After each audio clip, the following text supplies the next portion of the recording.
Hey guys, mtgnoob here, trying something really weird. We're playing some multiplayer.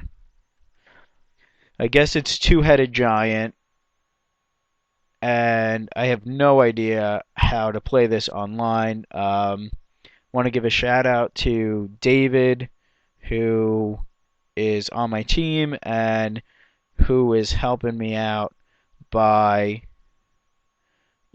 suggesting things to the channel, and this is one of the things he suggested, which was a two-headed giant game. So this is hopefully going to be real interesting.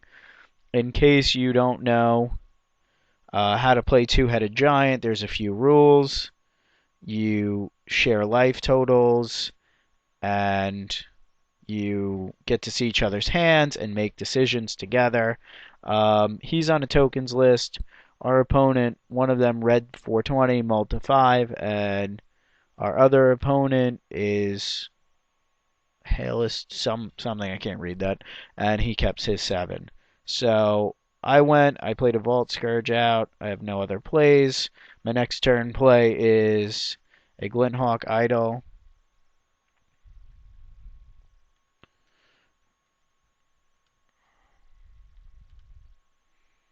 And we are playing against black, red. See what my opponent, swamp, opponent 1. Okay, and our teammate plays out a tap land. We're going to, before we attack, play out a Glinthawk Idol. And we are going to attack. So I'm assuming both of our opponents have removal. So we'll see how this plays out. Our partner played out a Sun Petal Grove, which is fine by me. And we'll go into the red zone.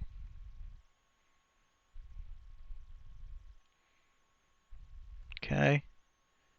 So we're attacking our opponent on our left. And it's like we're playing a one-on-one, but we share a life total and all that good stuff. All right, so we're going to wait. I'm just going to commentate to the best of my ability. If you can't really tell what's going on, I began turn 1, then red went, then this guy, the mono red guy, went hailstorm it or something, and then our opponent David, or Wicked Done 727, is ending the turn. Okay, so with two-headed giant, I believe you can block across and things of that nature. He plays a mayor. I don't know how that affects us. I'm going to not respond. I think I'm just gonna play an Ink Moth. Let's attack.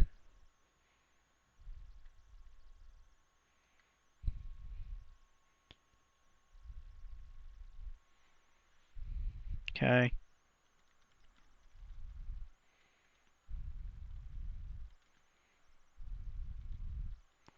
Just asking him if I'll flip his mayor if I don't play a spell.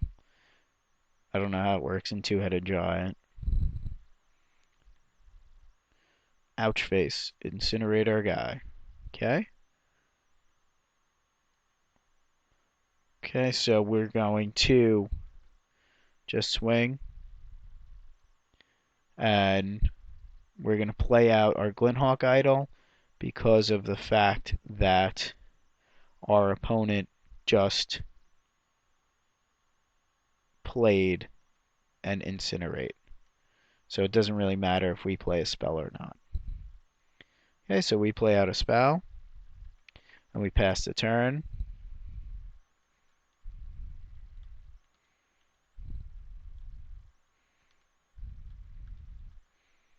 And I'm asking him about poison and seeing if, okay, let's see what our opponent plays here. Seeing if it's 10 poison counters, which is such an advantage in two-headed giant. Because if I hit him 10 times with this versus 40 life, that's really good. Okay, so he's debating playing out a spell or not. And he doesn't play a spell, which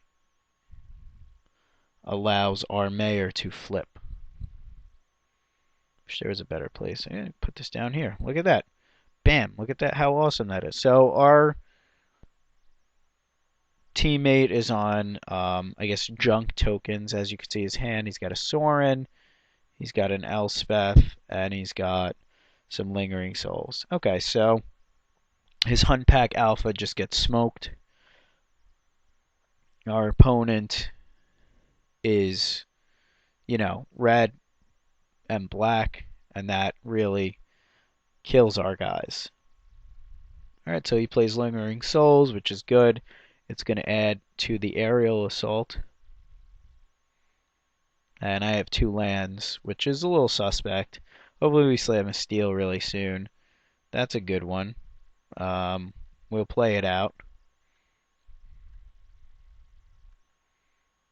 We don't want to overextend too much, but like I said, then we're sitting here and we're going to have an ink moth that they have to deal with.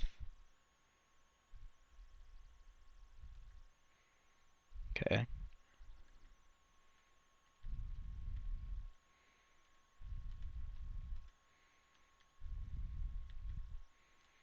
Now one of the key things with Magic is you have to, when playing two-headed giant, you really have to work as a team.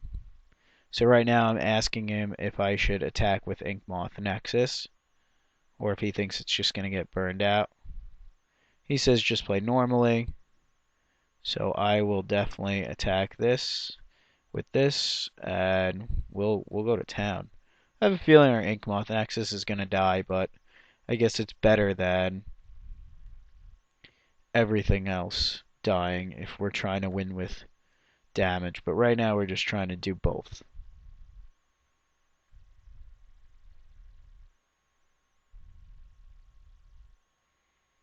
Okay. So here we go.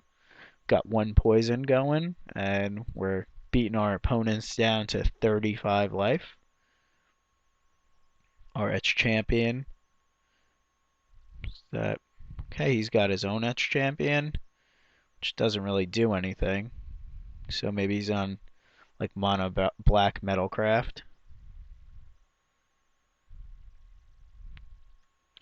And okay, current outlaw, which is also pretty decent. We have to watch out for wrath effects, our partner is saying, because we don't want to end up losing our whole board. But like I said previously, we have an Inkmoth Nexus.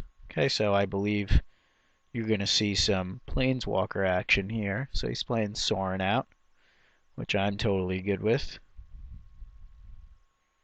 He's going to make a Vampire. I unfortunately don't have a play at the moment, so that kind of sucks. So hopefully I top deck something.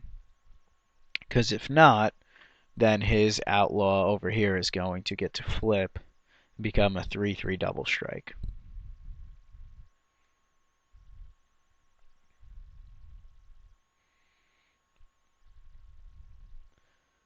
Okay, so he played a spell. Hopefully we rip a spell.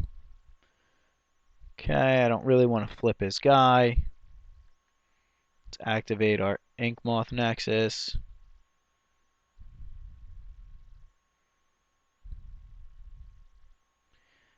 We'll activate and play an Etch Champion. And we'll tick on our Glinthawk idol, or turn it on, whatever you want to talk about, and we will bash away. We're going to hold back our land because we don't really need it at the moment. And we're just going to bash for 5 life and 1 poison. So we're doing our thing here. We are just going crazy with all this action. I definitely played another Etch Champion out, which could be really bad because he could have a Black Sun Zenith, but a red damage spell wouldn't do anything to it. Actually, I might play out the land just in case I have to activate my Inkmoth Nexus.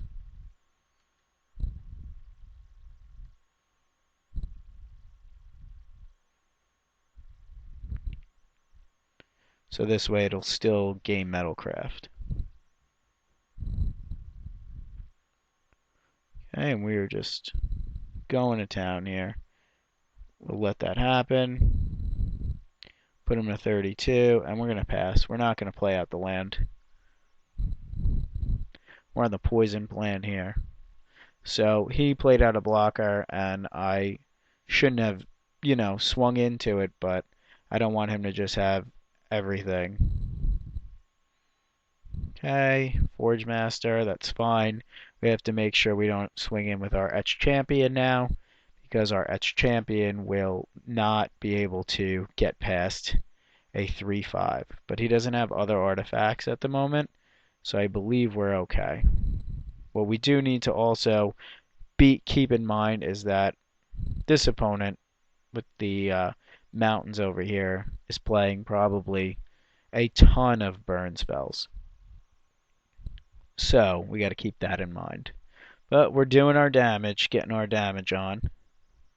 Mimic Vat, uh-oh. No main deck answers to that. So that's a little bad for us. He gets to take a lot of creatures and imprint them on there, which isn't amazing for us, but I think we're okay at the moment.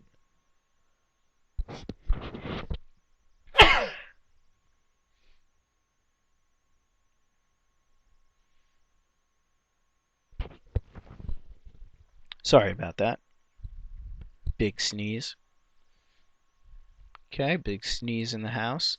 He does not attack. He does not play a spell. We're going to hopefully kick some butt here. Our buddy is going to be playing out an Elspeth and making a ton of tokens. So he's going to be swarming for days. I hope he flips up that emblem, gets that emblem going. Yep, nice play. So his guys get buffed. I would hope our guys got buffed too, but not really. Guess maybe that would be too powerful. So he's going to town. He's keeping the life linking one back. I would have attacked with that too myself, but, maybe he knows something I don't know. In case like a sweeper, he doesn't want to lose his planeswalkers, etc.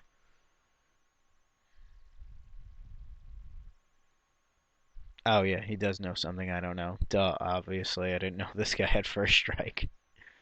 So, go us. We're almost double their life at the moment. And they're both tapped out, so I could feel free to activate my Ink Moth and go crazy. Hopefully rip Tempered Steel here.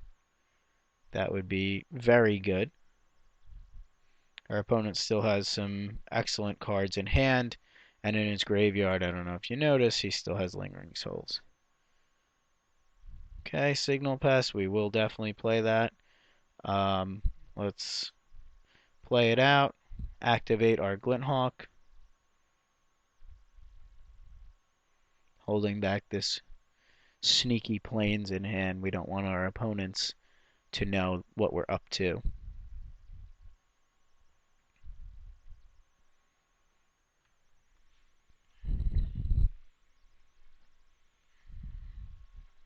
So, like I said, activate this Glinthawk idol.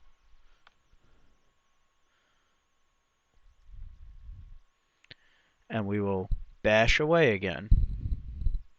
After, of course, we activate our Inkmoth Nexus. Okay, so Inkmoth gets activated, and we get punching into the red zone.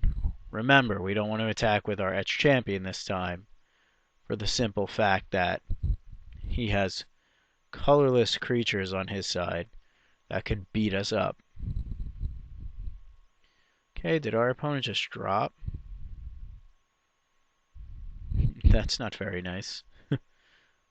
Okay, so our opponent is down to a 2-1, which basically makes him scoop. I'm guessing they had no outs, and we just ended up getting in there. I think we were super far ahead anyway, and would have ended up winning this. So thanks for watching this two-headed giant. If you like it, thumbs up, and we will definitely be trying to bring you some more of this if this is something you're interested in. Thanks for watching. Please subscribe.